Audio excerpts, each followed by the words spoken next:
میرے نبی نے سلام پھیرا اور فرمایا کیا ہوا لوگوں کو، مجھ سے پہلے رکوع میں چلے جاتے ہیں، مجھ سے پہلے سجدے میں چلے جاتے ہیں، میں جیسے آگے دیکھتا ہوں ایسے ہی پیچھے بھی دیکھتا ہوں، اور یہ دیکھنا تو بہت چھوٹا سا ہے۔ میرے نبی نماز میں مصلی پر کھڑے، نماز میں چلنا شروع کر دیا، نماز میں چل رہے، آگے آگے آگے وہ تارا میں نہ پلے، تو آپ دیوار کے ساتھ کھڑے ہو گئے اور تلاوت چل رہی، نماز ہو رہی۔ تھوڑی دیر کے بعد آپ نے یوں ہٹنا شروع کیا، ہٹتے ہٹتے ہٹتے ہٹتے ہٹتے ہٹتے آ کر مصلی کے کنارے پر کھڑے ہو گئے۔ اب پہلی دوسری صف والوں کو تو پتہ چل گیا کہ اللہ کے نبی چلے ہیں، پچھلوں کو نہیں پتہ چلا۔ تو جب آپ نے سلام پھیرا تو یہ کہنے لگے یا رسول اللہ یہ کیا، ہم نے تو کبھی آپ کو ایسا کرتے نہیں دیکھا۔ تو آپ نے فرمایا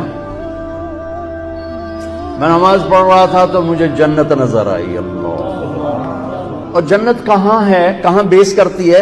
ساتویں آسمان پر بیس کرتی ہے، اور اس کی جا کے پھر چھت لگ جاتی ہے اللہ کے عرش کے ساتھ۔ جو جنت الفردوس ہے وہ عرش کے ساتھ ہے۔ اور میرے نبی فرما رہے ہیں مجھے جنت نظر آئی اور اس کے انگوروں کے گچھے اس کی دیواروں سے باہر لٹکے ہوئے نظر آئے، تو میں آگے ان کو دیکھتے دیکھتے دیکھتے آگے بڑھ گیا۔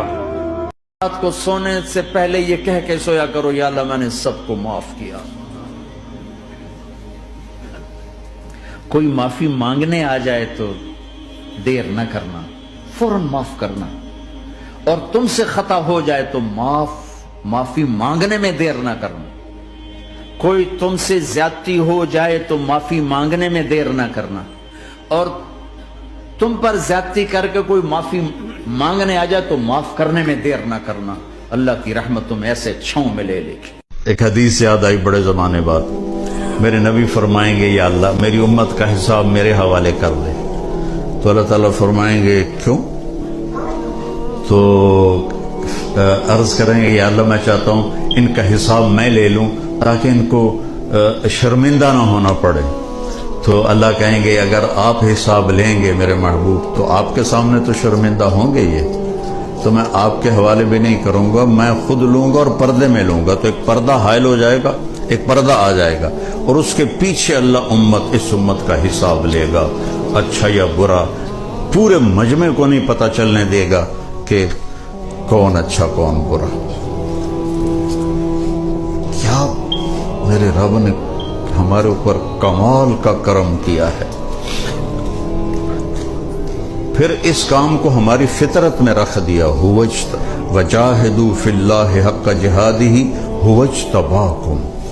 اجتباء کہتے ہیں کسی مخصوص کام کے ماہر کو اس کے ذمہ کام سپرد کرنا۔ تو اللہ تعالیٰ کہہ رہا ہے میرے راستے میں جہاد کرو۔ کیوں یا اللہ؟ کہ تم اس کام کے اہل ہو۔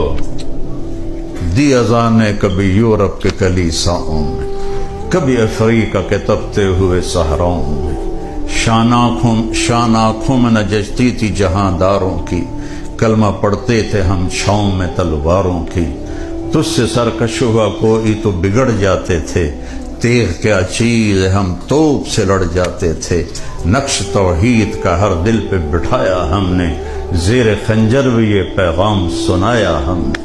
یہ اس امت کی صفت ہے جو اقبال نے شکوہ میں بیان کی ہے۔ تو میرے عزیزو چھوٹی سی درخواست، مر جانا ہے، بڑی موت بیان کی لیکن بیٹے کی موت نے موت سمجھا دی۔ موت کیا چیز ہے؟ زندگی ہے یا کوئی طوفان ہے، ہم تو اس جینے کے ہاتھوں مر چلے، آتی جاتی سانس کا عالم نہ پوچھ، جیسے دوری دھار کا خنجر چلے۔